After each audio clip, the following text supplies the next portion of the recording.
Welcome to Confessions of an SEO. This is Carolyn Holzman, and I'm your host.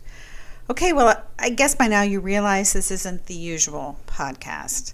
There are no interviews, no sales pitches, no showing off by dropping SEO knowledge bombs. I guess I should say no obvious ones.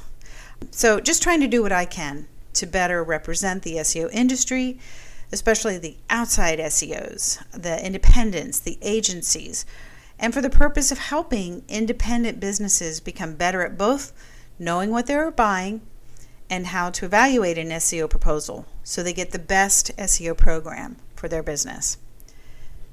Today's topic is for the business owner, and it follows something that I read in Facebook where some very earnest, unsuspecting business owner innocently popped a question in a group of SEOs. How best could they evaluate the SEO company they were hoping to hire? You can guess, for the most part, it was just like a bunch of kids trying to get picked for the basketball team. There were some where I know they've made a video explaining how to pick one, and frankly, while offered in good faith, the advice in the video is not as helpful as it would seem on the surface. Then someone piped up and said, very plainly, you can't. What you need to do is set up with an SEO consultant to review what you have, someone who can spot the differences and walk you through the decision process. And personally, in my opinion, I think that's the best advice. Why, you might ask?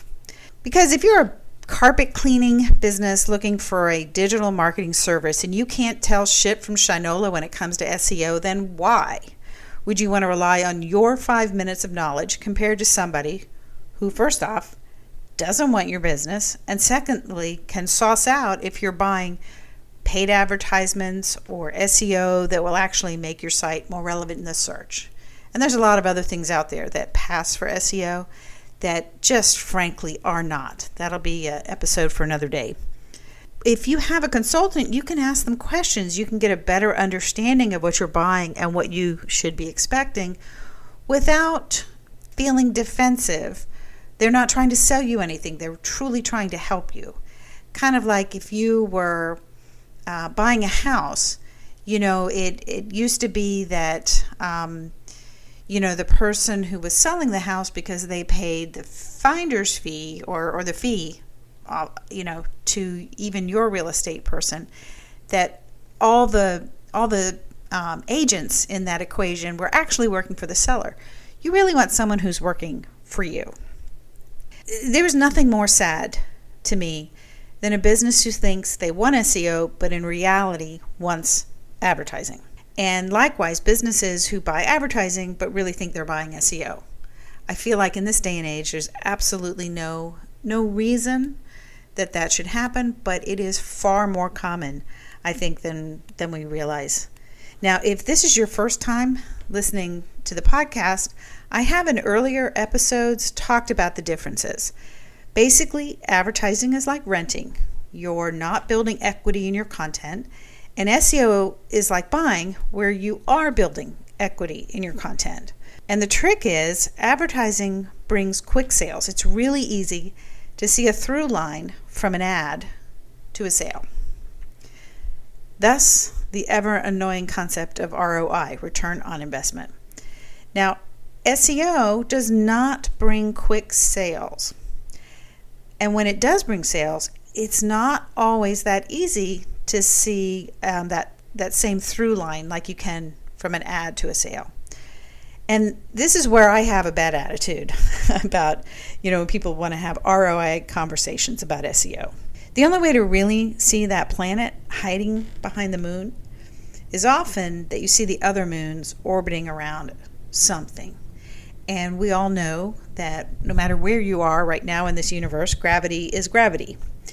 So if you're seeing after SEO that you're ranking for more searches and for an increased variety of said searches, and you have improved or are improving the existing content on the site because your SEO company is having you do that, or providing you the options, either they'll write it or you write it, or they're talking about adding content for topics that is not already on your site.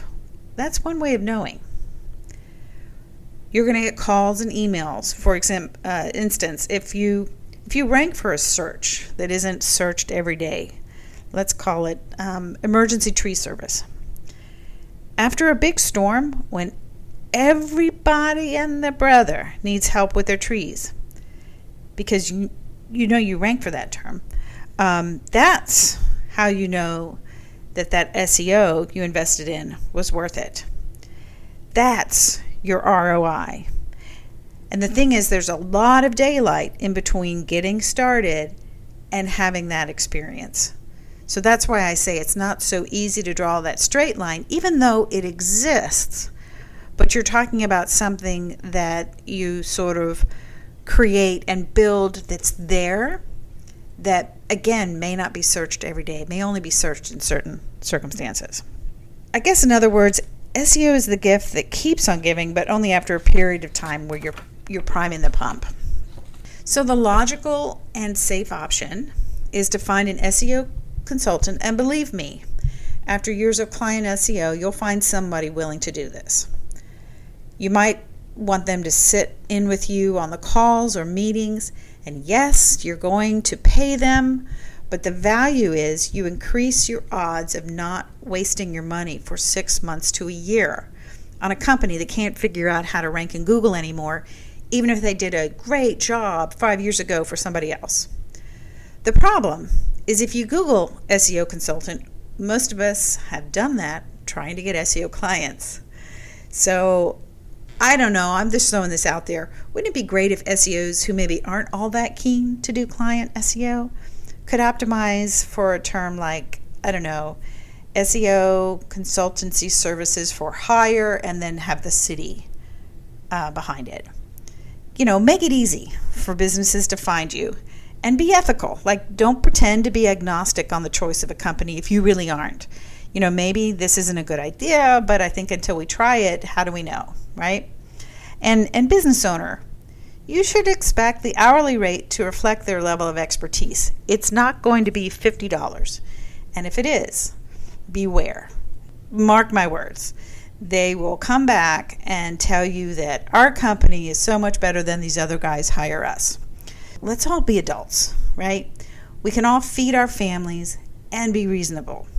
So, for instance, if you as a business spend $1,000 to potentially save your company from wasting $12,000 or more on an ineffective SEO strategy, or you think you're buying SEO but you're not, that would be worth it. Anyway, those are my thoughts. That's all for this week's episode of Confessions of an SEO. This is Carolyn Holzman, and I'll see you in the SERPs.